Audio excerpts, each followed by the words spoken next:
Good morning friends. Last క్లాస్లో మనం yes black ఎలిమెంట్స్కి సంబంధించినటువంటి వీడియోలో calculate lattice energy for NaCl if the value of Madelung constant is 1.74756, radius R is equal to 2.82 angstrom. ఈ problem చేయమని చెప్పాను నేను.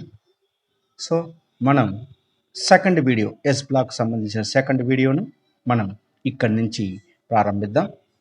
మరి calculate the lattice energy of NaCl if the value of Madelung constant is 1.74756, radius R is equal to 2.82 angstrom అన్నాం.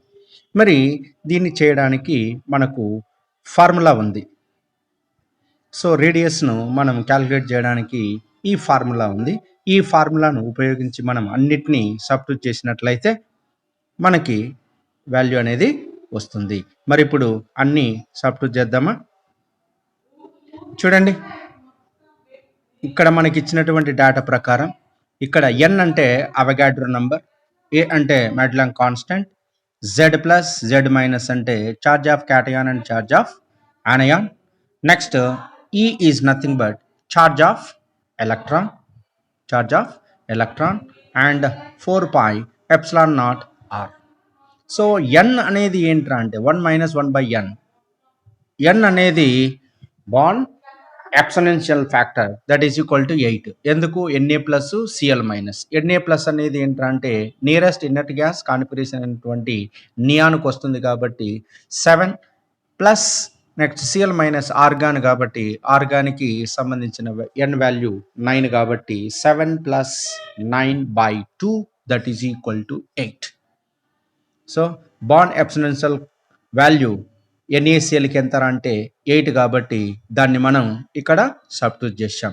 So Avogadro number 6.022 into 10⁻23 into 1.74756 that is the Madelung constant into 1 into 1 అంటే Na plus charge 1, Cl minus charge కూడా 1 into 1.6 into 10⁻−19 coulombs charge కాబట్టి that is the square divided by 4 pi epsilon naught R value మనకు తెలుసు 2.82 into 10⁻−10.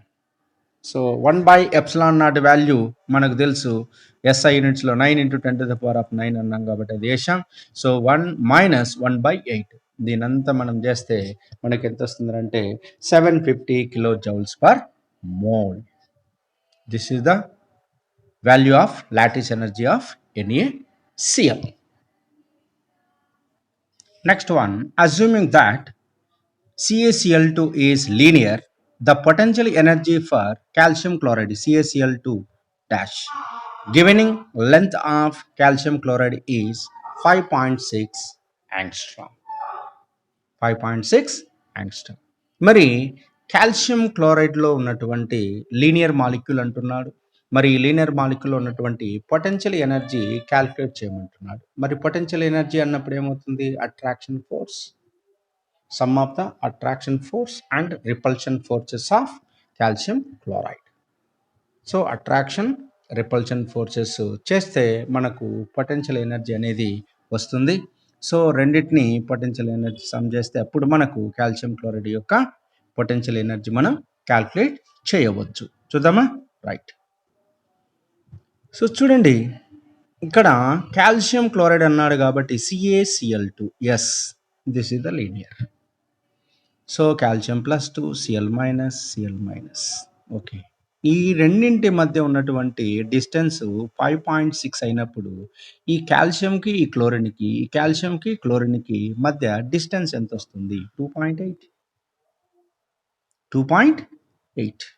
So potential energy case 1 చూసినట్లయితే potential energy due to attractions, case 2 potential energy due to repulsions. మరి attractions అన్నప్పుడు ఏమవుతుంది? Calcium plus 2కు Cl మైనస్కి మధ్యలో attraction. Repulsion ఏమవుతుంది? Cl మైనస్కి మధ్యనే కదా రిపల్షన్. ఓకే, Cl మైనస్కి రిపల్షన్ అన్నప్పుడు డిస్టెన్స్ ఎంత? 5.6. కాల్షియం క్లోరైడ్కి Cl మైనస్కి డిస్టెన్స్ ఎంత? 2.8. అట్రాక్షన్ అన్నప్పుడు 2.8 రేడియస్. సో రిపల్షన్ అన్నప్పుడు 5.8 repulsion. Now potential energy is equal to -2 average. So -2 into 1389.4 into cation charge 2, anion charge 1 by 2.8. So potential energy 1389.4 into 1 into 1 by 6, 5.6. So దీని value చేస్తే మనకు net potential value అనేది answer వస్తుంది. So ప్రాబ్లంలో చూడండి, ఇది complete problem. The potential energy for interactions between two ions in an ionic compound is given by R 5.6 angstrom,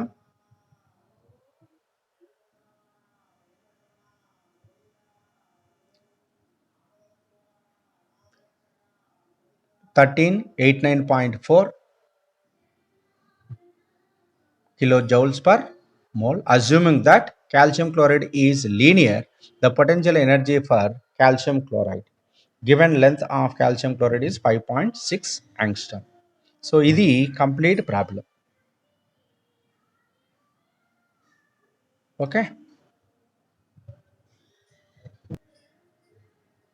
1389.4 into 2 into 1 by 2.8. So 1389.4 అనేది ఎట్లా వచ్చిందంటే ద డిఫరెన్స్ అదే. సో నెట్ పొటెన్షియల్ వాల్యూ ఎంత అంటే దీన్ని మనం చేసినప్పుడు వచ్చేటువంటిదే మనకు ఆన్సర్ వస్తుంది. సో మనం చూసినప్పుడు అన్ని అయానిక్ కాంపౌండ్స్ 100% అయానిక్ నేచర్ ఉండదు. కొన్ని పేరుకు మాత్రమే అయానిక్ కాంపౌండ్స్ ఉంటాయి, కానీ వాటి లోపల మొత్తం కోవలెంట్ క్యారెక్టర్ ఉంటుంది అని. That is the Fajans rule. మరి ఫజాన్స్ రూల్ ప్రకారం ఏంటంటే all ionic compounds is not true ionic nature.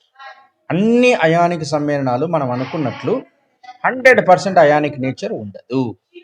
కొన్ని అయానిక్ కాంపౌండ్స్లో అయానిక్ నేచర్కు బదులు కోవలెంట్ నేచర్ ఎక్కువ ఉంటుంది. అలా ఎక్కువ ఉన్నటువంటిదే మనం ఫజాన్స్ రూల్లో చెప్పుకున్నాం. మరి ఫజాన్స్ రూల్ ప్రకారం ఏమన్నాం? Smaller cation and larger anion containing compounds are always favorable for covalent nature instead of ionic nature. So smaller the cation, larger the anion, or will be the covalent character. Means it undergoes more overlapping. For example, Be plus 2 F minus, BeF2, it is a ionic compound. Similarly, BeCl2, Be plus 2 Cl minus. చూడడానికి cation ఉంది, యానయాన్ ఉంది, కానీ ఇందులో covalent nature. అందుకే beryllium chloride, formation of beryllium chloride is undergoes sp hybridization. Therefore it is easily undergoes sp hybridization. So sp hybrid orbitals are overlap with chlorine pz orbital, that is the 3pz orbital. So covalent nature is maximum, therefore it undergoes more overlapping. Therefore BeCl2 extremely covalent compound, whereas BeF2 ionic compound. Ionic compound according to Fajans rule. Next, the compounds with in the compound containing ions, that is the species with pseudo inert gas configuration, show high covalent character. అంటే D10 configuration ఉన్నటువంటి ఈ species ఏవైతే ఉంటాయో, for example Ag plus కావచ్చు, Cu plus కావచ్చు, ఇటువంటివి D10 కాన్ఫిగరేషన్తో ఉండడం వల్ల d orbitals are having poor shielding effect. So ఫలితంగా మనకేమవుతుందంటే జెడ్ ఎఫెక్ట్ అనేది ఇంక్రీజ్ అవుతుంది. ఎప్పుడైతే జెడ్ ఎఫెక్ట్ ఇంక్రీజ్ అవుతుందో కోవలెంట్ క్యారెక్టర్ ఇంక్రీజ్ అవుతుంది. ఎందుకు? Z effect is directly proportional to polarising power. నిన్న చూసాం మనం పోలరైజింగ్ పవర్కి జెడ్ ఎఫెక్ట్ అనేది డైరెక్ట్లీ ప్రపోర్షనల్గా ఉంటుంది, పోలరైజబిలిటీకి ఇన్వర్స్లీ ప్రపోర్షనల్గా ఉంటుంది అని మనం చెప్పుకున్నాం. కాబట్టి ఇక్కడ Z effect is directly proportional to covalent character, that is directly proportional to polarising power. So Fajans రూల్లో ఉన్నటువంటి పోలరైజింగ్ పవర్కి డైరెక్ట్లీ ప్రపోర్షనల్గా ఉంటుంది కాబట్టి కోవలెంట్ క్యారెక్టర్ అనేది ఎక్కువ. కాబట్టి సూడో ఇనర్ట్ గ్యాస్ కాన్ఫిగరేషన్ ఉన్నటువంటి క్యాటయాన్ ఏదైనా సరే మనకు లభించినప్పుడు ఆ క్యాటయాన్ ఉన్నటువంటి కాంపౌండ్ చూడడానికి మనకు అయానిక్ కాంపౌండ్ మాదిరే కనిపిస్తుంది, కానీ అది నిజమైనటువంటి అయానిక్ కాంపౌండ్ కాదు, అది కోవలెంట్ కాంపౌండ్. కోవలెంట్ క్యారెక్టర్ ఎక్కువ ఉంటుంది, కారణం ఫజాన్స్ రూల్. మరి ఎస్ బ్లాక్లో ఉన్నటువంటి ఈ ఎస్ బ్లాక్ ఎలిమెంట్స్లో మనకేంటంటే కొన్ని మెటల్స్ ఉంటాయి, కొన్ని నాన్ మెటల్స్ ఉంటాయి, కొన్ని మెటలైట్స్ ఉంటాయి. కాబట్టి మరి ఈ ఎస్ బ్లాక్ ఎలిమెంట్స్ ఆక్సైడ్ యొక్క నేచర్ ఏంటి అంటే oxides of metals, oxides of non metals, oxides of metalloids. అంటే ఎస్ బ్లాక్లో ఉన్నటువంటి ఎలిమెంట్స్ని మనం 3 రకాలుగా విభజించవచ్చు. అవేంటి? Oxides of metals, oxides of non metals and oxides of metalloids. Oxides of metalloids. మరి వీటి యొక్క నేచర్ని మనం చూసినట్లయితే ముందుగా మనం ఆక్సైడ్స్ ఆఫ్ మెటల్స్ గురించి చూద్దాం, తర్వాత ఆక్సైడ్స్ ఆఫ్ నాన్ మెటల్స్ చూద్దాం, తర్వాత ఆక్సైడ్స్ ఆఫ్ మెటలైట్స్ గురించి మనం 1 by 1 డిస్కషన్ చేద్దాం. చూడండి, మెటల్ ఆక్సైడ్స్లో ఆక్సిజన్ అనేది ఏంటంటే O-2గా ఉంటుంది. Generally all oxides of group 1 and group 2 are basic in nature. So first A group కానీ సెకండ్ ఏ గ్రూప్ కానీ ఉన్నటువంటి ఎలిమెంట్స్ని మనం ఆల్కలీ మెటల్స్ అంటున్నాం, ఆల్కలైన్ ఎర్త్ మెటల్స్ అంటున్నాం. కాబట్టి ఈ మెటల్ ఆక్సైడ్ యొక్క నేచర్ ఏంటంటే basic in nature. So basic nature is directly proportional to ionic character and vice versa. Ionic character is directly proportional to basic nature. మరి ionic అన్నప్పుడు ఏంటంటే metals అనేటివి ఏంటంటే క్యాటయాన్ ఫార్మేషన్ జరుగుతాయి. The tendency of losing electron ability is called metallic nature. Metallic nature. కాబట్టి metal అన్నటువంటిది ఏంటంటే inert gas configuration కనుక ఉన్నట్లయితే ఎస్ బ్లాక్ ఎలిమెంట్స్ అన్నీ కూడా ఏంటంటే మెటల్గా ఉన్నటువంటివి, ఇవి నియరెస్ట్ ఇనర్ట్ గ్యాస్ కాన్ఫిగరేషన్ వస్తున్నాయి. కాబట్టి ఈ నియరెస్ట్ ఇనర్ట్ గ్యాస్ కాన్ఫిగరేషన్ వచ్చింది అంటే అయానిక్ నేచర్ ఎక్కువ ఉంటుంది. కాబట్టి అయానిక్ ఎక్కువ ఉన్నప్పుడు ఏంటంటే బేసిక్ నేచర్ ఎక్కువ. బేసిక్ నేచర్ ఎక్కువ. ఫర్ ఎగ్జాంపుల్ కాల్షియం ఆక్సైడ్ తీసుకున్నట్లయితే calcium second A group element. So calcium oxide second year group oxide, it is a basic nature, it is react with water Ca+2 O-2 H plus OH minus Ca+2 ion OH minus తీసుకుంటాయి కాబట్టి calcium hydroxide వస్తుంది. Calcium hydroxide nature వచ్చేసి basic nature. అలానే non metal oxide కనుక తీసుకున్నట్లయితే SO2 తీసుకున్నట్లయితే acidic nature. ఎందుకంటే SO2 వాటర్తో ఇంటరాక్షన్ జరిగినప్పుడు మనకు H2SO3 అనేది ఏర్పడుతుంది. కాబట్టి it is sulphurous acid, acidic nature. జనరల్గా ఆక్సైడ్స్ ఆఫ్ మెటల్లో ఆక్సిడేషన్ స్టేట్ అనేది గ్రూప్ నంబర్, అంటే second A group ఎలిమెంట్స్కి +2, first A group ఎలిమెంట్స్కి +1. ఇలా +2 కానీ లేదా +2 కన్నా ఎక్కువ కనుక ఉన్నట్లయితే వాటి యొక్క నేచర్ అనేది ఏంటంటే బేసిక్ నేచర్గా ఉంటుంది. కాకపోతే ఇందులో ఎక్సెప్షనల్ ఉన్నాయి.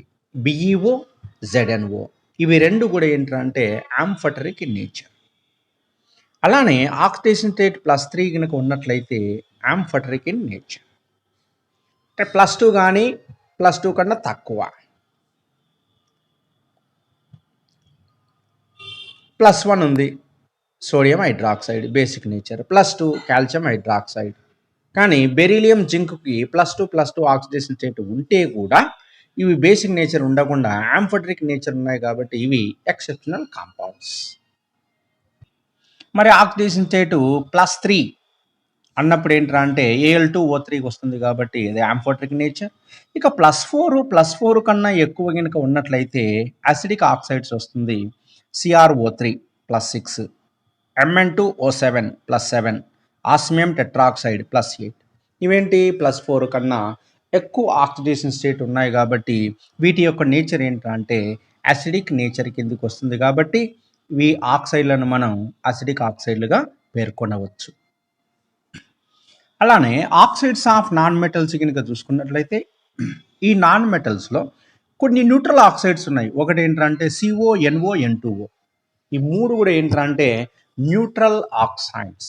మరి కార్బన్ నాన్ మెటలే, నైట్రోజన్ నాన్ మెటలే కాబట్టి నాన్ మెటల్ ఆక్సైడ్కు సంబంధించినటువంటి ఈ మూడు కూడా ఏంటంటే న్యూట్రల్ ఆక్సైడ్స్ కిందికి వస్తాయి. ఇక rest of oxides are acidic. ఇంకా మిగతావన్నీ కూడా ఏంటంటే అసిడిక్ నేచర్ కిందికి వస్తాయి. CO2 కావచ్చు, SO2 కావచ్చు, P2O5 కావచ్చు, Cl2O7 కావచ్చు, SO3 కావచ్చు. ఇటువంటి నాన్ మెటల్ ఈ ఆక్సైడ్స్ అన్నీ కూడా ఏంటంటే అసిడిక్ నేచర్. అలానే ఆక్సైడ్స్ ఆఫ్ మెటలాయిడ్స్ కిందికి వచ్చినట్లయితే ఈ మెటలాయిడ్ ఆక్సైడ్స్ అనేటివన్నీ కూడా ఏంటంటే యాంఫోటరిక్ నేచర్, యాంఫోటరిక్ ఆక్సైడ్. ఇంతకుముందే చూసాం BeO కావచ్చు, ZnO కావచ్చు, ఇవన్నీ కూడా ఏంటంటే మెటలాయిడ్స్ కిందికి మనం పేర్కొంటాం కాబట్టి ఇవి యాంఫోటరిక్ ఇన్ నేచర్. చూడండి, arrange the oxides in the increasing order of acidic strength. ఇచ్చిన కొన్ని కాంపౌండ్స్ ఏంటంటే ఇంక్రీజింగ్ ఆర్డర్లో అసిడిక్ స్ట్రెంగ్త్ రావాలి అని మనం ఇంతకుముందే చెప్పాం. +4 కన్నా ఎక్కువ ఆక్సిడేషన్ స్టేట్ కనుక ఉంటే అవి మనకు అసిడిక్ సంబంధించినటువంటి ఆక్సైడ్స్ అన్నాం. సో +1 +2 కనుక ఉన్నట్లయితే మనం దాన్ని బేసిక్ అన్నాం. +3 కనుక ఉంటే యాంఫోటరిక్ అన్నాం. సో ఇక్కడ P2O5, SO3, Cl2O7, Na2O, MgO, SiO2, Al2O3 ఇచ్చాడు కాబట్టి P2O5. సో P2O5లో ఫాస్ఫరస్ ఆక్సిడేషన్ స్టేట్ +5, SO3లో సల్ఫర్ ఆక్సిడేషన్ స్టేట్ +6, Cl2O7లో +7 ఆక్సిడేషన్ స్టేట్, Na2Oలో సోడియం +1, MgOలో మెగ్నీషియం +2, SiO2లో సిలికాన్ +4, Al2O3లో +3 ఆక్సిడేషన్ స్టేట్స్. ఇప్పుడు అన్నిటికన్నా మ్యాక్సిమం ఆక్సిడేషన్ స్టేట్ ఏంటి? Cl2O7 ఉంది. సో Cl2O7కి మ్యాక్సిమం ఆక్సిడేషన్ స్టేట్ +7 కాబట్టి it is the maximum acidic nature, maximum acidic nature. మరి +1 అనేది మినిమం కాబట్టి అందుకే మినిమం అసిడిక్ నేచర్ అంటే స్ట్రాంగ్ బేసిక్ నేచర్ కాబట్టి Na2O స్ట్రాంగ్ బేస్ అవుతుంది. తర్వాత +2, తర్వాత +3 Al2O3, తర్వాత +4 SiO2, తర్వాత +5 P2O5, తర్వాత +6 SO3, తర్వాత +7 Cl2O7. This is the increasing order of acidic strength. ఒకవేళ increasing order of basic strength అన్నాడు అనుకో, రివర్స్ చేయాల అంటే Cl2O7కి లీస్ట్ వస్తుంది బేసిక్ స్ట్రెంగ్త్, Na2Oకి స్ట్రాంగ్ వస్తుంది. కాబట్టి క్వశ్చన్ వాడు అసిడిక్ నేచర్ అడిగాడా? So increasing order of acidic strength అన్నాడు కాబట్టి ఇది. ఒకవేళ increasing order of basic strength అన్నట్లయితే దీనికి రివర్స్ చేసినట్లయితే మనకు బేసిక్ స్ట్రెంగ్త్ అనేటువంటిది వస్తుంది. సో క్వశ్చన్ ఏది అడిగాడు అనేది మనకు ఇంపార్టెంట్ కాబట్టి దాన్ని బట్టి మనం ఆన్సర్ రాయవలసి ఉంటుంది. మరి ఈ ఎస్ బ్లాక్లో ఉన్నటువంటి ఫస్ట్ ఏ గ్రూప్కు చెందినటువంటి lithium, sodium, potassium, rubidium, caesium ఈ ఎలిమెంట్ యొక్క ఆక్సైడ్స్ కనుక మనం పరిశీలించినట్లయితే చూడండి, లిథియం ఆక్సిజన్తో రియాక్షన్ జరిగి లిథియం ఆక్సైడ్ అనేది ఏర్పడుతుంది, Li2O. It is a normal oxide. అదే సోడియం ఆక్సిజన్తో రియాక్షన్ జరిగితే మనకు సోడియం ఆక్సైడ్ వస్తుంది, సోడియం పెరాక్సైడ్ వస్తుంది. అంటే ఆక్సైడ్లు అనేటివి ఏంటంటే మనకి ఇక్కడ first A group element oxide కనుక అయినట్లయితే O-2, పెరాక్సైడ్ అయినట్లయితే O2-2, సూపర్ ఆక్సైడ్ అయినట్లయితే O2- అనేది ఏర్పడుతుంది. అంటే మొదటి ఏ గ్రూప్ ఎలిమెంట్స్లో సూపర్ ఆక్సైడ్లను చూడబోతాం. సో ఇక్కడ లిథియం గినక చూసినట్లయితే కేవలం ఆక్సైడ్లను మాత్రమే ఏర్పరుస్తుంది కానీ పెరాక్సైడ్లను సూపర్ ఆక్సైడ్లను ఏర్పరచదు. ఎందుకు అది చూడాలి.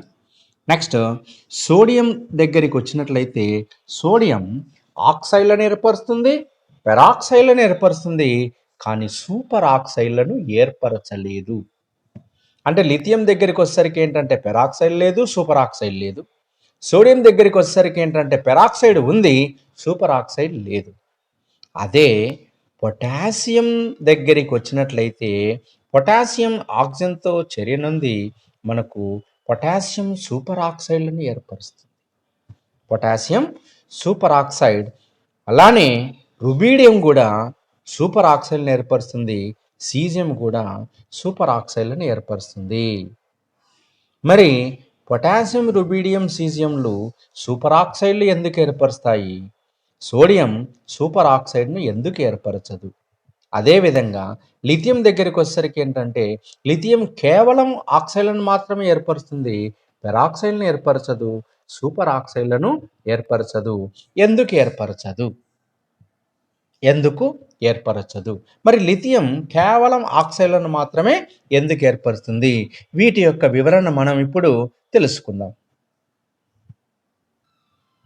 చూడండి, ఈ మొదటి ఏ గ్రూపులో లిథియం నుండి సీజియంకి పోయినట్లయితే అయనైజేషన్ ఎనర్జీ, లిథియం యొక్క అయనైజేషన్ ఎనర్జీ చాలా ఎక్కువ. ఎందుకు? ఏ గ్రూప్లోనైనా సరే పైనుండి క్రిందకు వెళ్ళే కొద్దీ వాటి యొక్క పరమాణు యొక్క పరిమాణము, అటామిక్ సైజ్ అనేది పెరుగుతుంది కాబట్టి కేంద్రకానికి మరియు బాహ్య కర్పరానికి, వ్యాలెన్సీ సెల్కి మధ్య ఉన్నటువంటి దూరం పెరుగుతుంది కాబట్టి అట్రాక్షన్ ఫోర్స్ అనేది తగ్గుతుంది. ఫలితంగా వ్యాలెన్సీ సెల్లో ఉన్నటువంటి ఎలక్ట్రాన్ మనం సులభంగా తొలగించవచ్చు. కాబట్టి సైజు పెరిగినట్లయితే ఎలక్ట్రాన్ కోల్పోయేటువంటి సామర్థ్యము సులభతరం అవుతుంది కాబట్టి కావలసినటువంటి కనీస శక్తి అనేది తగ్గుతుంది. ఆ కనీస శక్తిని మనం అయనైజేషన్ ఎనర్జీ అంటున్నాం. కాబట్టి సీజియం యొక్క అయనైజేషన్ ఎనర్జీ చాలా చాలా తక్కువ. అదేవిధంగా లిథియం యొక్క అయనైజేషన్ ఎనర్జీ చాలా ఎక్కువ. కారణం ఏంటంటే తక్కువ పరమాణు పరిమాణం కలిగి ఉండడం వల్ల కేంద్రకానికి మరియు వ్యాలెన్సీ సెల్కి మధ్య దూరం చాలా తక్కువగా ఉండడం వల్ల, ఆకర్షణ శక్తి విపరీతంగా ఉండడం వలన బాహ్య కర్పరంలో ఉన్నటువంటి వ్యాలెన్సీ సెల్లో ఉన్నటువంటి ఎలక్ట్రాన్ను తొలగించడానికి మనకు ఎక్కువ శక్తి ఉపయోగపడుతుంది. కాబట్టి ఆ ఎక్కువ శక్తి అనేది అయనీకరణ శక్తి, అయనైజేషన్ ఎనర్జీ అంటున్నాం. కాబట్టి లిథియంకి అయనైజేషన్ ఎనర్జీ ఎక్కువ. మరి అయనైజేషన్ ఎక్కువ ఉండడం వలన మనకు ఏంటి అంటే ఇక్కడ K ప్లస్ ఎలక్ట్రాన్, మరి అయనైజేషన్ ఎనర్జీ పొటాషియంకు తక్కువ అంటున్నాం కాబట్టి K ప్లస్ ఏర్పడింది. వెంటనే ఈ ఒక్క ఎలక్ట్రాన్ ఏంట్రా అంటే ఆక్సిజన్కి ఇస్తుంది కాబట్టి అది వెంటనే O2- అనేది ఏర్పడుతుంది. ఈ O2-కి ఈ K ప్లస్కి అట్రాక్షన్ ఫోర్స్ ఏర్పడడం వలన మనకు సూపర్ ఆక్సైడ్ ఏర్పడుతుంది. అదేవిధంగా రుబీడియం కూడా పొటాషియం కన్నా ఇంకా సులభంగా Rb+ ఏర్పడుతుంది. ఈ ఎలక్ట్రాన్ అనేది విడుదలవుతుంది. ఈ ఎలక్ట్రాన్ను ఆక్సిజన్ తీసుకుంటుంది కాబట్టి O2- ఏర్పడుతుంది. ఈ O2-కి Rb+కి మధ్య అట్రాక్షన్ వలన వెంటనే మనకు RbO2 అనేది ఏర్పడుతుంది. సో సూపర్ ఆక్సైడ్లు ఏర్పడడానికి కారణం ఏంటంటే అయనీకరణ శక్తి తక్కువగా ఉండడం నంబర్ 1. నంబర్ 2 ఏంటంటే రెండవ కారణం ఏంటంటే పొటాషియంకు, రుబీడియంకి, సీజియంకి వేకెంట్ ఆర్బిటాల్స్ అనేటివి సౌలభ్యంగా ఉంటాయి. సోడియంకు కూడా వేకెంట్ ఆర్బిటాల్ యొక్క సౌలభ్యం అనేది ఎక్కువగా ఉంటుంది. కానీ సూపర్ ఆక్సైడ్కి, పెరాక్సైడ్కి, నార్మల్ ఆక్సైడ్కి చూసినట్లయితే సైజ్ అనేది ఎక్కువగా ఉంటుంది కాబట్టి ఇక్కడ పొటాషియం, రుబీడియం, సీజియంలలో ఎక్కువ వేకెంట్ ఆర్బిటాల యొక్క సౌలభ్యం ఉండడం వలన అది సులభంగా ఇమడగలుగుతుంది. నంబర్ 2. నంబర్ 1 ఏంట్రా అంటే మేజర్ డామినెంట్ ఫ్యాక్టర్ ఏంట్రా అంటే అయనైజేషన్ ఎనర్జీ. మరి అదే విధంగా లిథియం కనుక చూసినట్లయితే చూడండి, లిథియం Li+ ఏర్పడాలి. Li+ ఏర్పడాలి. మరి Li+ సులభంగా ఏర్పడుతుందా? ఏర్పడదు. ఎక్కువ ఎనర్జీ కావాలి. మరి ఆక్సిజన్ అనేది ఎలక్ట్రాన్లు కావాలి కదా, ఆక్సిజన్కి ఎలక్ట్రాన్లు కావాలి కదా, రైట్. ఈ O2 అనేది ఏంటంటే 2 ఆక్సిజన్గా ఉంటుంది. అప్పుడేంటి, ఒక ఆక్సిజన్కి ఒక ఎలక్ట్రాన్ ఇస్తుంది, O- ఏర్పడుతుంది. O- స్థిరమా? కాదు, అస్థిరం. కాబట్టి వెంటనే ఏమవుతుంది, ఇంకొక ఎలక్ట్రాన్ తీసుకోవాలి కాబట్టి O-2 అనేది ఏర్పడుతుంది. సో దీని యొక్క అయనైజేషన్ ఎనర్జీ ఎక్కువ కాబట్టి లిథియం అనేది ఏంటంటే మనకు Li++2 ఎలక్ట్రాన్లుగా విడిపోతుంది. ఆక్సిజన్ అనేది ఏంటంటే ఇటువంటి ఎక్కువ శక్తి వద్ద ఆక్సిజన్ అనేది ఏంటంటే బాండ్ డిసోసియేషన్ ఎనర్జీ వల్ల 2 ఆక్సిజన్ ఆటమ్స్ అనేటివి ఏర్పడతాయి. ప్రతి ఆక్సిజన్ ఆటంకి ఎలక్ట్రాన్ కావాలి కాబట్టి ఫలితంగా మనకి ఏంటంటే O-2 ఫార్మేషన్ జరుగుతుంది కానీ O- ఫార్మేషన్ జరగదు. సో O-2 లిథియం ప్లస్ అన్నప్పుడు ఏంటంటే Li2O అనేటువంటి ఆక్సైడే వస్తుంది కానీ వేరే ఆక్సైడ్ రాదు. నెక్స్ట్ ఇక్కడ లిథియంలో మనకు డి ఆర్బిటాల్ అనేటివి అందుబాటులో ఉండవు. సో ఖాళీ ఆర్బిటాళ్ళు సౌలభ్యం అనేది లిథియంకు ఉండదు. సో ఖాళీ ఆర్బిటాల్ల యొక్క సౌలభ్యం లేకపోవడం వలన లిథియం అనేది ఏంటంటే పెరాక్సైడ్లను ఏర్పరచలేదు, సూపర్ ఆక్సైడ్లను ఏర్పరచలేదు. ఇందులో అధిక శక్తి అనేది అవసరమవుతుంది కాబట్టి లిథియం ప్లస్ ఏర్పడాలి అంటే చాలా శక్తి కావాలి కాబట్టి మరి అటువంటి శక్తి వద్ద ఆక్సిజన్ అనేది ఏమవుతుందంటే వాటి మధ్య ఉన్నటువంటి బంధ విచ్ఛేదనం జరిగి ఆక్సిజన్ పరమాణువులుగా ఏర్పడుతుంది. మరి ఒక్కొక్క ఆక్సిజన్ పరమాణువుకి 2 ఎలక్ట్రాన్లు కావాలి. 2 ఎలక్ట్రాన్లు కావాలి కాబట్టి అది O-2గా ఉంటుంది. O-2 రూపంలో ఉన్నప్పుడు ఈ లిథియం ప్లస్ అయాన్ల మధ్య ఆకర్షణ ఫలితంగా మనకు Li2O ఏర్పడుతుంది కానీ Li2O2 కానీ LiO2 కానీ ఏర్పడదు. ఇక సోడియం విషయానికి వచ్చినట్లయితే సోడియం Na++2 ఎలక్ట్రాన్స్. ఎందుకంటే లిథియం తర్వాత ఇక అధిక అయనీకరణ శక్తి సోడియంకే కాబట్టి ఇది కూడా పొటాషియంతో పోల్చినప్పుడు సోడియం యొక్క అయనీకరణ శక్తి ఎక్కువగా ఉంటుంది కాబట్టి మరి ఎక్కువ అయనీకరణ శక్తి ఫలితంగా అంటే లిథియం కన్నా కొంచెం తక్కువ ఉంటుంది. ఇది 2 ఎలక్ట్రాన్లు విడుదలవుతాయి. ఈ అధిక శక్తి వలన ఏమవుతుందంటే ఈ O2 అనేది ఇక్కడ ఈ 2 ఎలక్ట్రాన్లు 2 ఆక్సిజన్లు పంచుకోవడం వలన O-గా ఏర్పడుతుంది. అంటే O2-2 అనేటువంటి అయానుగా ఏర్పడుతుంది. అంటే పెరాక్సైడ్ అయానుగా రావడానికి కారణం ఏంటంటే సోడియం ఉన్నటువంటి అయనీకరణ శక్మం వలన అందులో విడుదలైనటువంటి 2 ఎలక్ట్రాన్లు 2 ఆక్సిజన్లు తీసుకోవడం వలన O-2 అనేది రూపాంతరంగా మారుతుంది కాబట్టి ఫలితంగా ఈ సోడియం ప్లస్కి O2-2కి మధ్య ఆకర్షణ ఫలితంగా సోడియం పెరాక్సైడ్ అనేటువంటిది ఏర్పడుతుంది. Sodium peroxide. సో ఈ విధంగా మనకి ఫస్ట్ ఏ గ్రూపుకు సంబంధించినటువంటి లిథియం సాధారణ ఆక్సైడ్ను, సోడియం సాధారణ మరియు పెరాక్సైడ్లను, పొటాషియం, రుబీడియం, సీజియంలు సూపర్ ఆక్సైడ్లను ఏర్పరుస్తాయి. వీటన్నిటికీ కారణం ఏంటంటే అయనీకరణ శక్మము, అయనైజేషన్ ఎనర్జీ. ఇక సెకండ్ ఏ గ్రూప్ ఎలిమెంట్స్ కనుక చూసినట్లయితే ఈ సెకండ్ ఏ గ్రూప్లో beryllium, magnesium, calcium, strontium, barium. ఇక లిథియంకే అయనీకరణ శక్తము చాలా ఎక్కువ అన్నాం.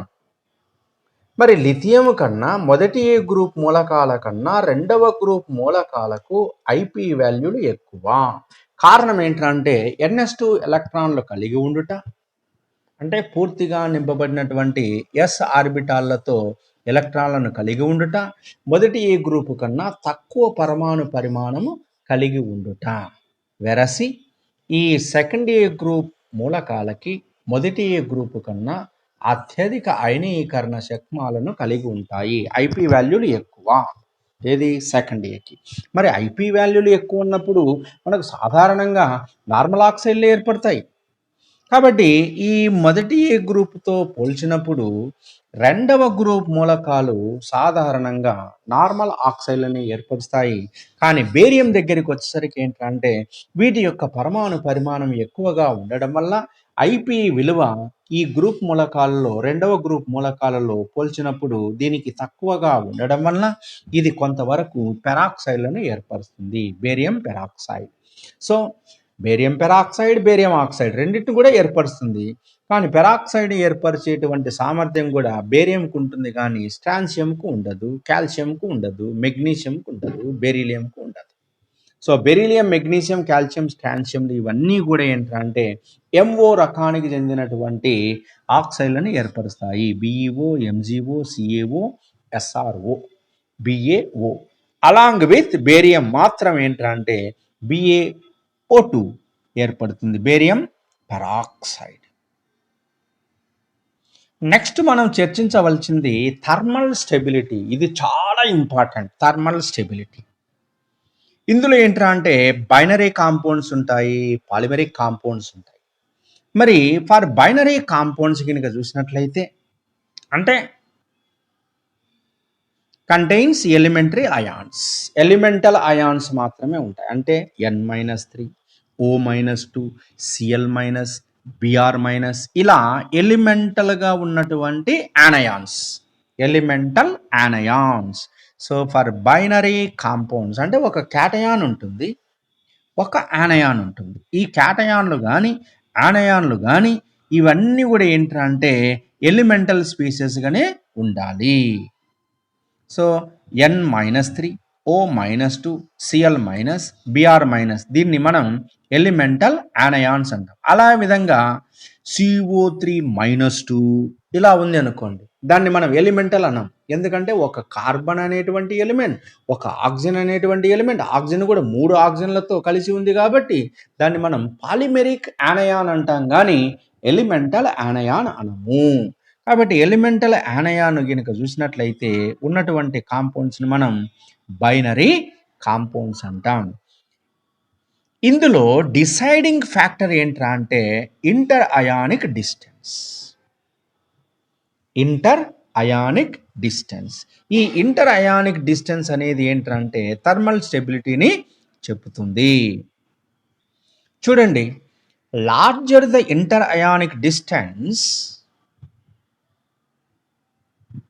lower will be lattice energy, hence lower will be the thermal stability. చూడండి, ఇది ఓన్లీ బైనరీ కాంపౌండ్స్ కేసుమా? అంటే lattice energy is directly proportional to thermal stability. అంతే, lattice energy is directly proportional to thermal stability. అంటే ఏంది? Lattice energy ఎక్కువ ఉంటే thermal stability ఎక్కువ, లాటిస్ ఎనర్జీ తక్కువ ఉంటే థర్మల్ స్టెబిలిటీ తక్కువ. అంటే ఈ రెండింటి మధ్య ఉన్నటువంటి, అంటే క్యాటయానికి యానయానికి మధ్య ఇంటర్ అయానిక్ డిస్టెన్స్ అనేది ఎక్కువ గనక ఉన్నట్లయితే లాటిస్ ఎనర్జీ తక్కువ. లాటిస్ ఎనర్జీ తక్కువ అంటే థర్మల్ స్టెబిలిటీ తక్కువ. అంటే ఇక్కడ క్యాటయానికి యానయానికి మధ్య ఇంటర్ అయానిక్ డిస్టెన్స్ అనేది చూసుకోవాలి. ఎట్లా చూస్తాం? సైజును బట్టే కదా, సైజును బట్టే కదా. తక్కువ సైజు ఉంది అనుకోండి, లాటిస్ ఎనర్జీ ఎక్కువ. లాటిస్ ఎనర్జీ ఎక్కువ ఉందనుకోండి, థర్మల్ స్టెబిలిటీ ఎక్కువ. సో ఇదంతా కూడా ఏంట్రా అంటే ఓన్లీ ఫర్ బైనరీ కాంపౌండ్స్.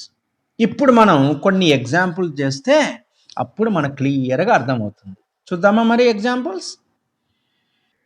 చూడండి, lattice energy is directly proportional to thermal stability అన్న. ఇప్పుడు Li3n, Na3n, K3n. ఇప్పుడు ఏంటి n-3 కదా, n-3 కదా, n-3 కదా, అన్నిట్లలో n-3నే కదా, అవునా కదా?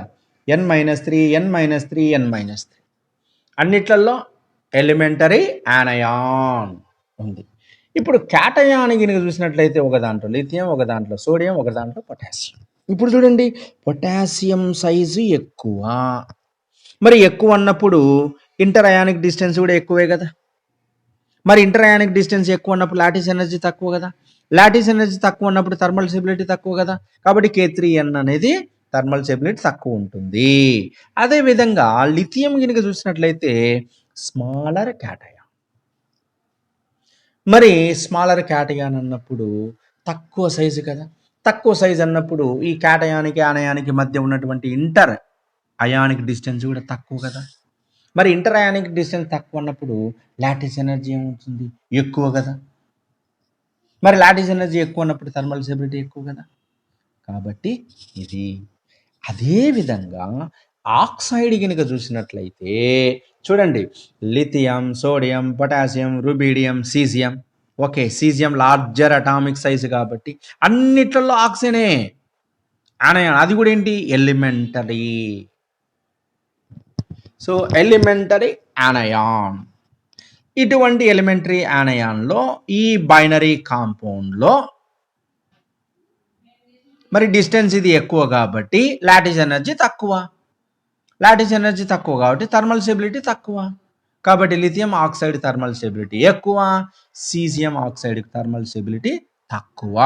కారణం ఏంట్రా అంటే ఇది interionic distance. Interionic distance దేనికి వస్తుంది? కేవలము బైనరీ కాంపౌండ్స్. ఇది గుర్తుపెట్టుకోవాలా. Okay, right.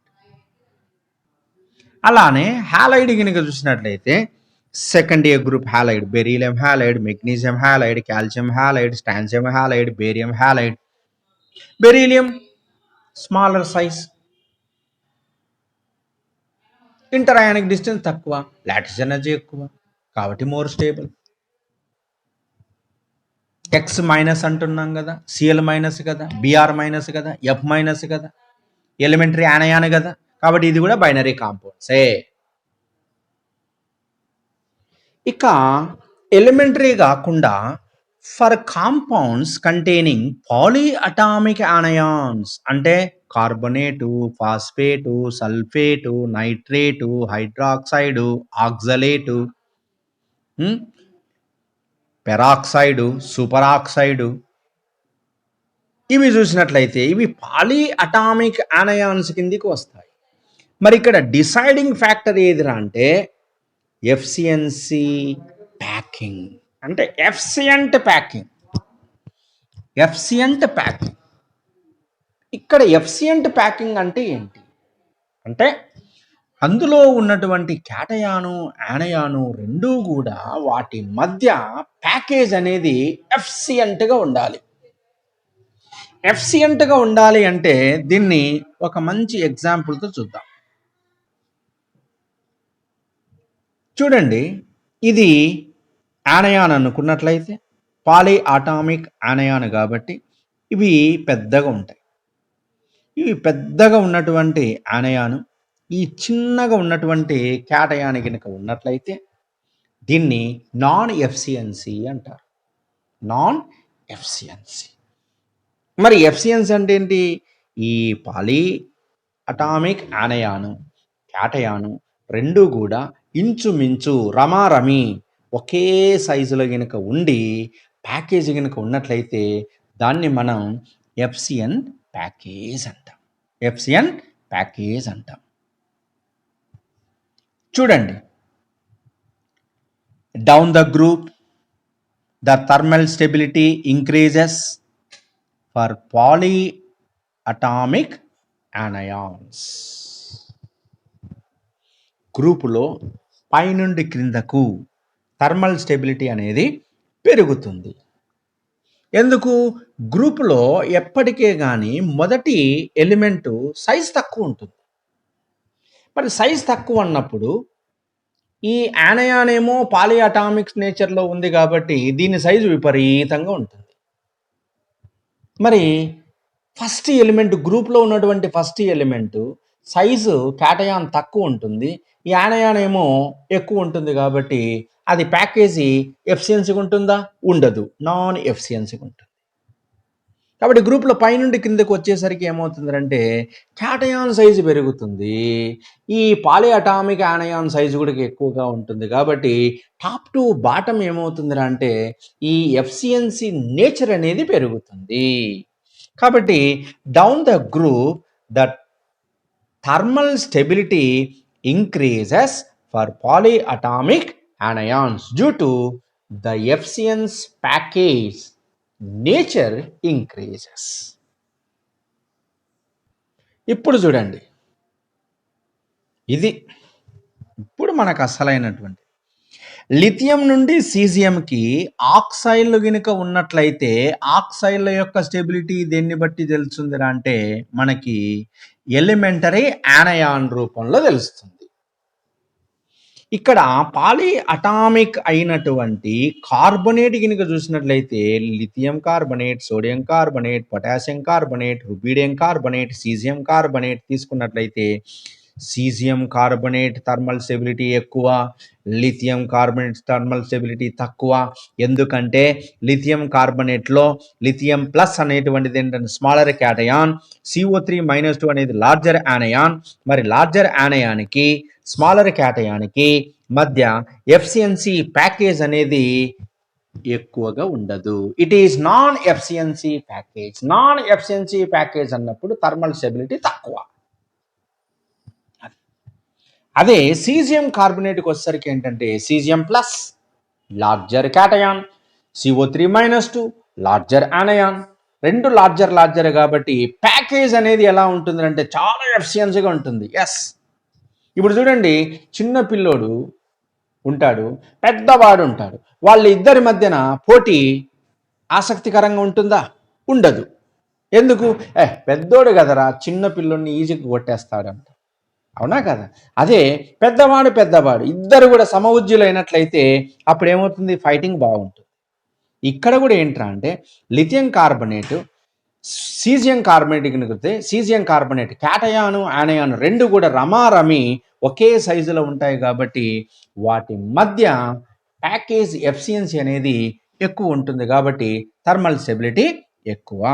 అలానే beryllium carbonate, magnesium carbonate, calcium carbonate, strontium carbonate, barium carbonate చూసినట్లయితే సేమ్ గ్రూప్లో top to bottom thermal stability increases and decomposition temperature also increases. Yes, increases.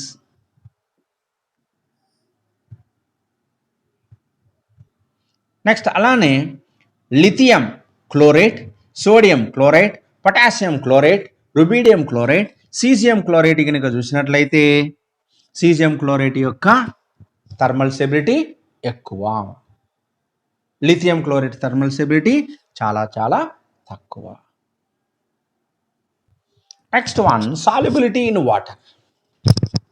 మరి solubility in water అంటే కరగడం, నీటిలో కరగడం. మరి solubility is directly proportional to size difference between cation and యానయాన్. అంటే క్యాటయానికి యానయానికి మధ్య ఉన్నటువంటి సైజులో డిఫరెన్స్ అనేది ఎక్కువ ఉన్నట్లయితే సాల్యుబిలిటీ ఎక్కువ, తక్కువ ఉన్నట్లయితే సాల్యుబిలిటీ తక్కువ. అంటే క్యాటయాను యానయాను మధ్య ఉన్నటువంటి సైజులో తేడా, ఆ రెండింటి మధ్య ఉన్నటువంటి సైజులో డిఫరెన్స్ అనేది ఎక్కువ కనుక ఉన్నట్లయితే సాల్యుబిలిటీ ఎక్కువ, తక్కువ ఉన్నట్లయితే సాల్యుబిలిటీ తక్కువ. ఇది గుర్తుపెట్టుకోవాలా. ఇప్పుడు చూద్దామా, ఎగ్జాంపుల్ చూస్తే మనకి క్లియర్గా అర్థమవుతుంది. చూడండి,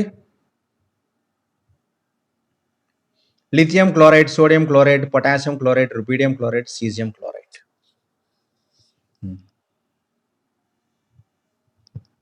చూడండి, difference between cation and anion. Caesium cation చాలా పెద్దది, క్లోరైడ్ యానయాన్ చాలా పెద్దది. ఈ రెండింటి మధ్య డిఫరెన్స్ అనేది ఎట్లుంది? చాలా చాలా ఎక్కువ. అవునా?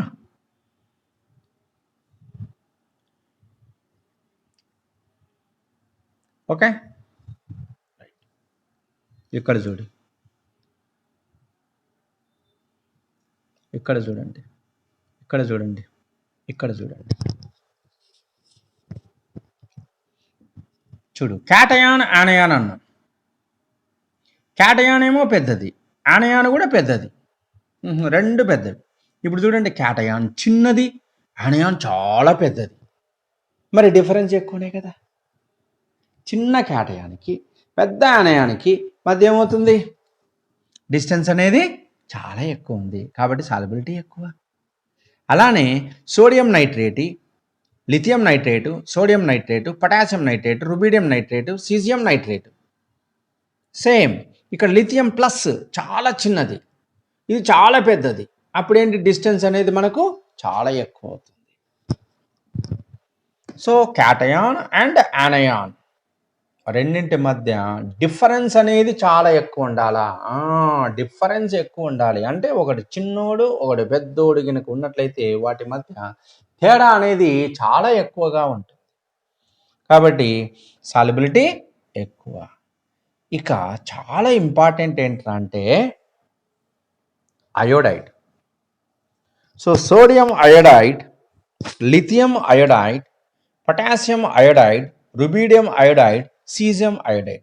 ఇందులో లిథియం ఇక్కడ ఉండాలి, లిథియం అయోడైడ్ ఇక్కడ ఉండాలి. కానీ ముందు ఎవరు వచ్చినారు? సోడియం అయోడైడ్ వచ్చింది, తర్వాత లిథియం అయోడైడ్ వచ్చింది. ఇక్కడ సోడియం అయోడైడ్, లిథియం అయోడైడ్లో ఈ సాల్యుబిలిటీలో తేడా రావడానికి కారణం ఏంటి? ఒక్కటే ఒకటి కారణం ఏంటంటే ఫజాన్స్ రూల్. ఏంటి? ఫజాన్స్ నియమము.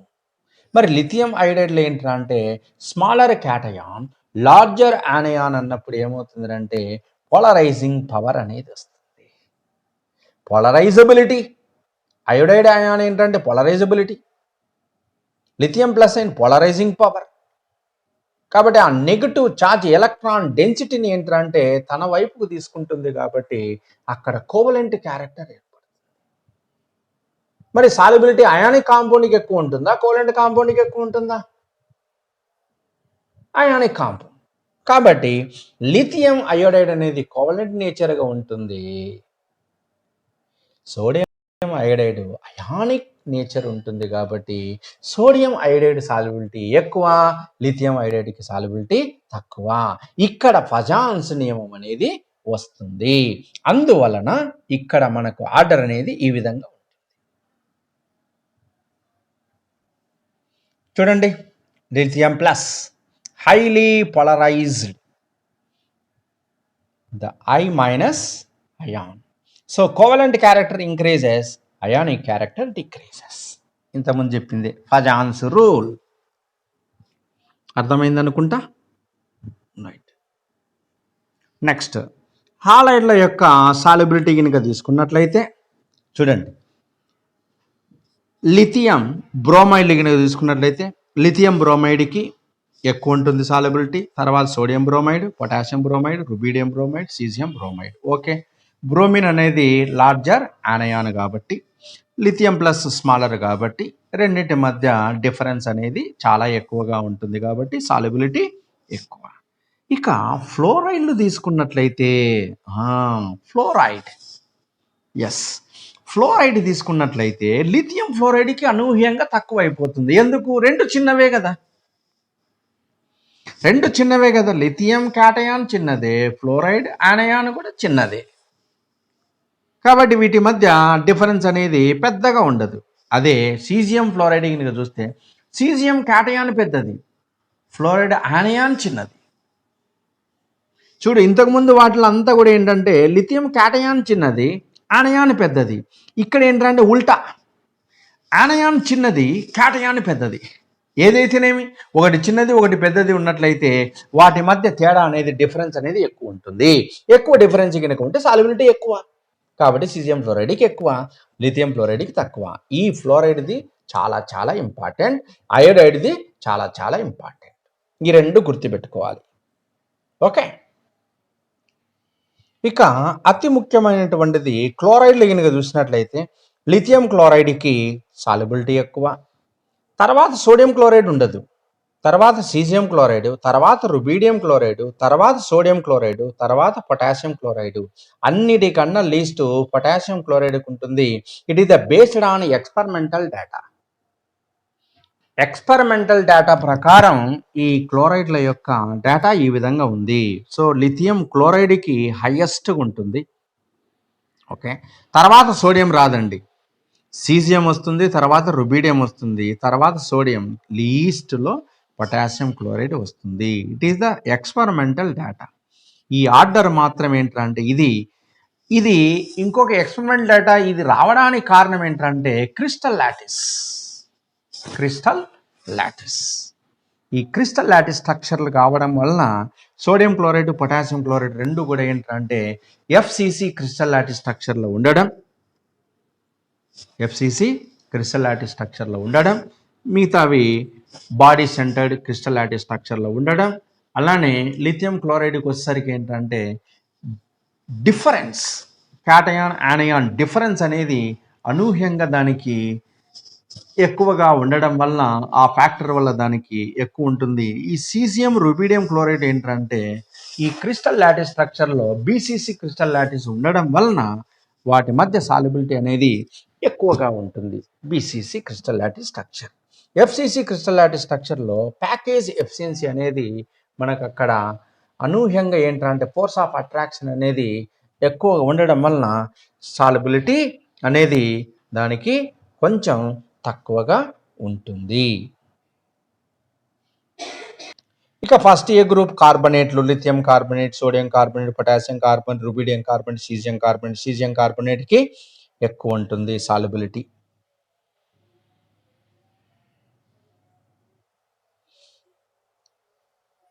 Next sodium bicarbonate, potassium bicarbonate, rubidium bicarbonate, caesium bicarbonate. So lithium bicarbonate does not exist in solid form at room temperature.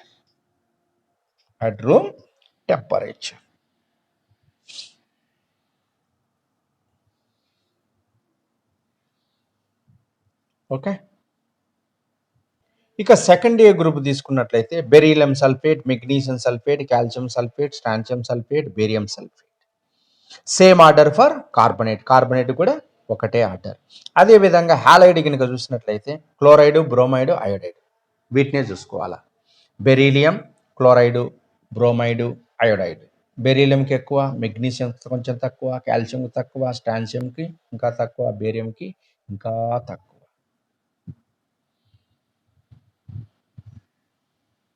Next one, dipole moment. The product of magnitude of charge and distance between two covalently bonded atoms is known as dipole moment. It is a vector quantity, both direction and magnitude. అయితే in chemistry, the direction of dipole moment is from less electron density to more electron density. తక్కువ electron density నుంచి ఎక్కువ electron density వైపు చూపించాలి direction అనేది. చూడండి ఈ direction arrow mark అనేది ఏంటంటే మైనస్ అంటే మోర్ ఎలక్ట్రాన్ డెన్సిటీ, ప్లస్ అనేది లాస్ ఆఫ్ ఎలక్ట్రాన్స్. కాబట్టి క్యాటయాన్ నుంచి యానయానికి డైరెక్షన్ అనేది ఉంటుంది. చూడండి వాటర్లో ఏమవుతుంది, oxygen highly electronegative element, hydrogen less electronegative element. కాబట్టి లెస్ ఎలక్ట్రోనెగటివ్ ఎలిమెంట్ ఈజీగా ఎలక్ట్రాన్ లాస్ అవుతుంది. కాబట్టి ప్లస్ మైనస్ అంటే డైరెక్షన్, డైపోల్ మొమెంట్ డైరెక్షన్ అనేది అప్వర్డ్ డైరెక్షన్లో ఉంటుంది. అదేవిధంగా అమ్మోనియాలో కూడా అప్వర్డ్ డైరెక్షన్లో ఉంటుంది. PCl5లో కనుక చూసినట్లయితే నెట్ డైపోల్ మొమెంట్ అనేది జీరో.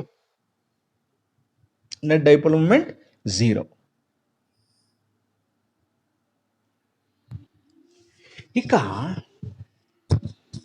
ఇక్కడ కనుక చూసినట్లయితే it is nothing but pyrrole, it is nothing but pyridine. ఇప్పుడు పిరిడిన్ పిర్రోల్లో కనుక చూసినట్లయితే dipole moment direction, this is the very very important. ఈ పిరిడిన్ 2 అనుకున్నాం, పిర్రోల్ను 1 అనుకున్నాం. ఇక్కడ ఈ పిర్రోల్లో ఉన్నటువంటి లోన్ పేర్ ఎలక్ట్రాన్స్ ఏంట్రా అంటే ఇలా మైగ్రేట్ అవుతుంది, అంటే రెజనెన్స్లో ఇన్వాల్వ్ అవుతాయి.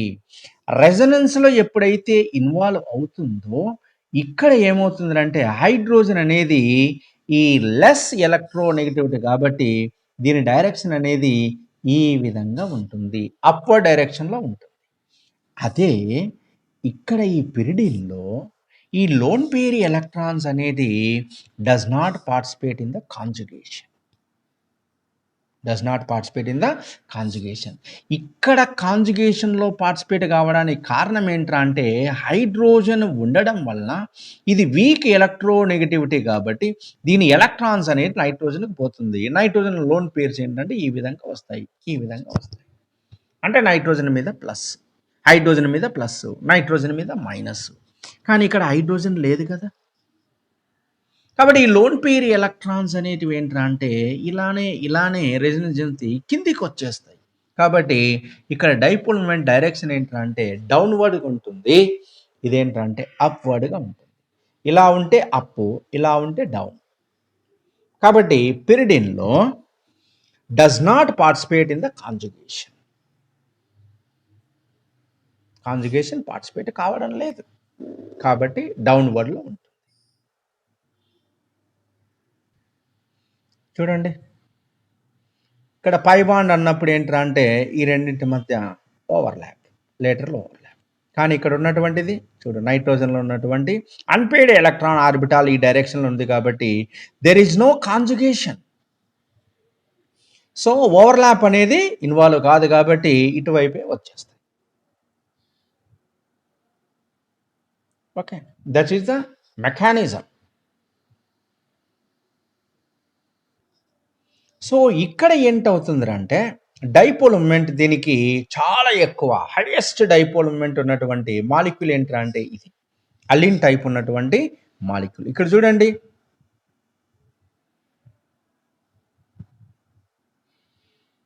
ఇక్కడ 1 2 3 4 5 6 7, 7 అంటే సైక్లో హెప్టా. ఇక్కడ 1 2 3 4 5 సైక్లో పెంటా. ఇక్కడ ప్లస్, ఇక్కడ ప్లస్, ఇక్కడ minus, minus. So it is highly resonating structure. ఇక్కడ ప్లస్ ఏర్పడింది, ఇక్కడ మైనస్ ఏర్పడింది, ఇక్కడ ప్లస్ ఏర్పడింది, ఇక్కడ మైనస్ ఏర్పడింది. అంటే ఈ రెండింటికి మధ్య charge and distance, charge and distance, charge ఎక్కువే, డిస్టెన్స్ ఎక్కువే. కాబట్టి ఛార్జ్ అండ్ డిస్టెన్స్ రెండూ ఎక్కువ కాబట్టి డైపోల్ మూమెంట్ అనేది maximum. So highest dipole moment ఉన్నటువంటి మాలిక్యూల్ ఏంటంటే ఈ టైప్ ఉన్నటువంటి molecules are having highest dipole moment. ఈ క్రింది వాటిలో దేనికి హైయెస్ట్ డైపోల్ మూమెంట్ ఉంటుంది అడగొచ్చు కదా క్వశ్చన్. ఇటువంటి వాటి కనుక వచ్చినట్లయితే జాగ్రత్తగా మీరు గమనించండి, ఇటువంటి కాంపౌండ్స్కి డైపోల్ మూమెంట్ ఎక్కువ ఉంటుంది. కారణం ఏంటంటే dipole moment is nothing but charge and distance, the product of magnitude of charge and distance. చూడు డైపోల్ మూమెంట్ డెఫినేషన్ చెప్తున్నాం, the dipole moment is nothing but the product of, product అంటే multiplication into అని అర్థం, product of charge and distance is known as dipole moment. కాబట్టి ఇక్కడ charge ఎక్కువే, distance ఎక్కువే. మరి డైపోల్ మూమెంట్ వల్ల మనం ఏంట్రా అంటే అయానిక్ క్యారెక్టర్ కనుక్కోవచ్చు. మరి percentage of ionic character is equal to mu observed dipole moment divided by mu theoretical or calculated into 100. Mu calculated అంటే ఏంది, ఛార్జ్ అండ్ డిస్టెన్స్. కాబట్టి మనకు డిస్టెన్స్ అనేది ఏంటంటే బాండ్ లెంత్ ఇస్తాడు, charge is nothing but electron charge మనం వేస్తాం కాబట్టి dipole moment. Dipole moment units ఏంటి, debye. 1 debye is nothing but 10⁻⁻18 ESU centimetres. So mu observed అనేది ఏంటంటే మ్యూ ఎక్స్పెరిమెంటల్, వాడు ఇచ్చేస్తాడు డైపోల్ మూమెంట్, వాడు ఇచ్చేస్తాడు. So mu observed by mu theoretical or calculated into 100 కనుక వేస్తే మనకు పర్సంటేజ్ ఆఫ్ అయానిక్ క్యారెక్టర్ వస్తుంది. ఆ పర్సంటేజ్ కనుక వచ్చినట్లయితే కోవలెంట్ క్యారెక్టర్ ఎంత అంటే 100 మైనస్ అది చేసేసినట్లయితే మనకు కోవలెంట్ క్యారెక్టర్ వచ్చేస్తుంది. సో ఈ విధంగా మనకు డైపోల్ మూమెంట్ ఇచ్చినప్పుడు ఏంటంటే డైపోల్ మూమెంట్లో మనకు partially positive partially negative charge ఉంటుంది కాబట్టి ఫర్ ఎగ్జాంపుల్ మనము ఒక ఎగ్జాంపుల్ చూసాం. హెచ్సిఎల్ అన్నాడు అనుకోండి. హెచ్సిఎల్ ఇది పార్షల్లీ పాజిటివ్ కదా, ఇది పార్షల్లీ నెగిటివ్ కదా. మరి partially positive charge partially negative charge ఉంది అంటే పార్షల్లీ అయానిక్ నేచర్ ఉన్నట్లే కదా. మరి డైపోల్ మూమెంట్ అంటే ఏమన్నా the product of magnitude of charge and distance. దీన్ని మనం డైపోల్ మూమెంట్ అంటున్నాం కాబట్టి డైపోల్ మూమెంట్ ఎప్పుడైతే ఉంటుందో కంపల్సరిగా అక్కడ అయానిక్ నేచర్ కూడా ఉంటుంది. అంటే కోవలెంట్ కాంపౌండ్స్ ఏవైతే ఉన్నాయో, పోలార్ కోవలెంట్ మాలిక్యూల్స్ ఏవైతే ఉన్నాయో, ఈ పోలార్ కోవలెంట్ మాలిక్యూల్స్లో డైపోల్ మూమెంట్ ఏదైతే ఉందో ఈ డైపోల్ మూమెంట్ ఉన్నటువంటి కాంపౌండ్స్లో తప్పనిసరిగా మనకు అయానిక్ నేచర్ అనేది ఉంటుంది. ఆ అయానిక్ నేచర్ క్యాలిక్యులేట్ చేయడానికి మనం ఈ ఫార్ములా ఉపయోగపడుతుంది. So these are the most important points involving in the s block elements. So s block అన్నప్పుడు ఏంటంటే అవి అయానిక్ కాంపౌండ్స్ ఉంటాయి, కోవలెంట్ కాంపౌండ్స్ ఉంటాయి. అయానిక్ అన్నప్పుడు ఏంటంటే వాటి యొక్క సాల్యుబిలిటీ, వాటి యొక్క థర్మల్ స్టెబిలిటీ. అదే కోవలెంట్ కాంపౌండ్స్ అన్నప్పుడు కోవలెంట్లో కూడా మనకు డైపోల్ మూమెంట్ ఉంటుంది కాబట్టి డైపోల్ మూమెంట్ని బట్టి మళ్ళీ అందులో అయానిక్ నేచర్ని మనం, అలానే అయానిక్ కాంపౌండ్లో కోవలెంట్ నేచర్ని ఫజాన్స్ నియమం ద్వారా మనం కనుక్కోవడం అనేది జరిగింది. సో ఇవి ఎస్ బ్లాక్ సంబంధించినటువంటి ముఖ్యమైనటువంటి పాయింట్స్. ఇంతటితో ఎస్ బ్లాక్ అనేది కంప్లీట్ అయిపోయింది. ఇక నెక్స్ట్ నేను రియాక్షన్ మెకానిజంలోకి వెళ్తాను. Inorganic reaction mechanism. Inorganic reaction mechanism. So నేను ఒక పద్ధతి ప్రకారం వస్తున్నాను కాబట్టి సిలబస్ ప్రకారం నేను చెప్పుకుంటూ వస్తున్నాను కాబట్టి సిలబస్ని ముందర పెట్టుకొని వాటి నుంచి నేను చేస్తున్నాను కాబట్టి దయచేసి మీరు తొందరపడవద్దు. సార్ ఫిజికల్ చెప్పు సార్, కొంతమంది సార్ ఆర్గానిక్ చెప్పు సార్, కొంతమంది సార్ ఇనార్గానిక్ చెప్పు సార్, ఇలా చెప్తూ ఉన్నారు. నో, బాస్ చెప్పినట్లు 100 మంది వినాలి కానీ 100 మంది చెప్పినట్లు బాస్ వినాడు. సరేనా? ఎందుకంటే నేను ఒక పద్ధతి ప్రకారం పోతున్నాను. అన్నిటినీ నేను కవర్ చేయడానికి నేను ట్రై చేస్తాను. అన్నిటినీ కవర్ చేయడానికి ట్రై చేస్తాను కాబట్టి దయచేసి మీరు ఓపికతో వీటిని ఫినిష్ చేయండి. ఎందుకంటే ఇనార్గానిక్ కొంతమంది ఏంటంటే అబ్బా ఇనార్గానిక్ ఈజీ కదా సార్, ఆర్గానిక్ కొంచెం కష్టం కదా, దాన్ని చూద్దాము, దాన్ని చేద్దాము. కొంతమంది ఫిజికల్ కష్టం కదా సార్, దాన్ని చూద్దాము. ఏం లేదు, మీరు 2 టాపిక్లను కవర్ చేసుకోండి. ఇనార్గానిక్ ఆర్గానిక్ అని 2 పట్టుకొని వాటిని మీరు సిఎస్ఐఆర్లో కానీ లేదా ఏపీ సెట్లో కానీ తీసుకున్నట్లయితే తప్పనిసరిగా మంచి స్కోర్ చేస్తా. అయితే ఉన్నంతలో నువ్వేంటంటే పర్ఫెక్ట్గా నువ్వు చేయడానికి, ఆన్సరింగ్ చేయడానికి ట్రై చేయి పర్ఫెక్ట్గా. కాబట్టి చెప్పినటువంటి ఈ పాయింట్స్ని మీరు బాగా వినండి. సపరేట్గా మీరు నోట్స్ తయారు చేసుకోండి. ఎస్, వీడియోను చూస్తూ మీరు నోట్స్ తయారు చేసుకోండి. సో మీరందరూ కూడా ఏంటంటే మిత్రులకు చెప్పి ఎక్కువ సబ్స్క్రైబ్ చేపియండి. విద్యాదానం మహాదానం. మన దగ్గరే పెట్టుకోవడం కాదు, 10 మందికి పంచుదాము, 10 మందిని పైకి తెస్తాము. మీరు అనుకోవచ్చు సరే చెప్పేవాడు ఎప్పుడు వినేవానికి లోకువే, కానీ నేను ఏంటంటే ఒక పద్ధతి ప్రకారం నేను పోతున్నాను కాబట్టి దయచేసి నేను చెప్పేటువంటి ఆర్డర్ నన్ను ఫ్లో కానివ్వండి. నేను ఒక పద్ధతి ప్రకారం చెప్తాను. అందుకే కొంతమంది ఫిజికల్ చెప్పా పోనీ అట్లా. అలానే ఇక ఆర్గానిక్ చెప్తాను, ఆర్గానిక్ కూడా స్టార్ట్ చేస్తాను నేను. ఎందుకంటే నేను ఇంతవరకు వీటిని తయారు చేసి పెట్టుకున్నాను కాబట్టి వాటిని ఫినిష్ చేసిన తర్వాత ఏంటంటే ఆర్గానిక్ కూడా చెప్తాను, డెఫినెట్గా చెప్తాను. కానీ మంచిగా ఉన్న కాడికి మనం ఏంటంటే పర్ఫెక్ట్ గనుక ఉన్నట్లయితే మనం రేపు ఎగ్జామినేషన్లో మంచిగా రాయడానికి ఆస్కారం ఉంది. ఎందుకంటే నెగిటివ్ మార్కింగ్ వస్తుంది, అది గుర్తుపెట్టుకోండి. Negative marking. సో ఇంతటితో ఎస్ బ్లాక్ ఎలిమెంట్స్ నేను ఫినిష్ చేస్తున్నాను. సో నెక్స్ట్ టాపిక్లోకి వెళ్తాను.